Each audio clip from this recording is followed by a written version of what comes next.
Let's look at some closed guard. This is some people show this in fundamentals. I consider this a more advanced way to break a good grip in a closed guard. So Peter's got his grip on me. He's got everything here. Remember, once he's in this position and he's ready to stand up, it's going to be very, very difficult to break his posture. We could go over the arm, which I've shown many times in the past. But one of the major things you should always be looking to do here, especially if he doesn't have your sleeve, is the same thing here. I'm going to get a cross grip. I'm going to get a folded grip. I'm going to come under, and I'm going to grip my own wrist. Now I have my fist behind his wrist over here, and I'm going to start to lift and push in that direction. So just by him holding, he's holding both collars, he's holding them nice and tight. Here, come under, and we're going to open up and go in this direction. The instant you have this, you have a momentary advantage. We're going to swim our arm inside. I'm going to use my legs by bringing my knees to my chest, and I'm going to pull my hand over the back of my head. And it's going to feel like a very unnatural place to keep your hand. I'm going to keep my hand here the whole time until I get his collar. I'm not going to let go. And I'm going to start hipping out.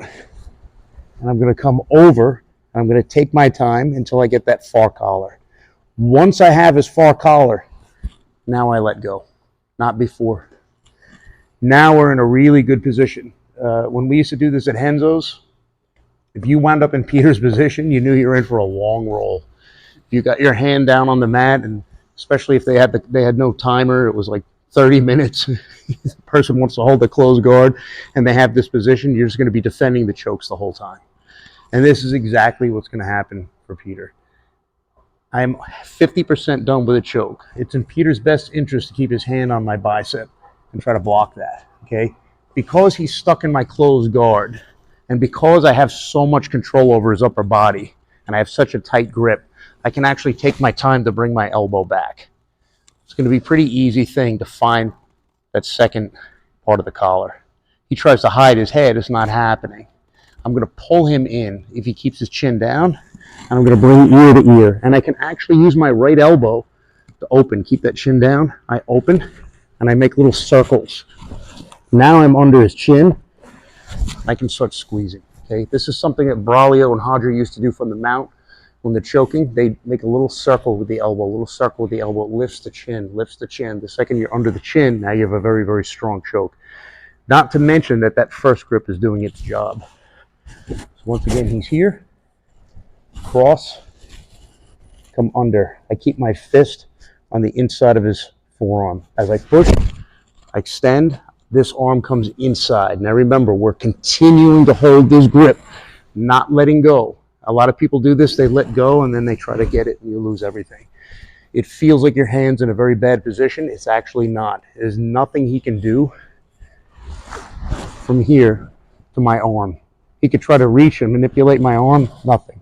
I take my time, and I move my hips out to the side, and I will be able to get a deep overhook, and I take my time getting that collar. The instant I have the collar, now I can let go.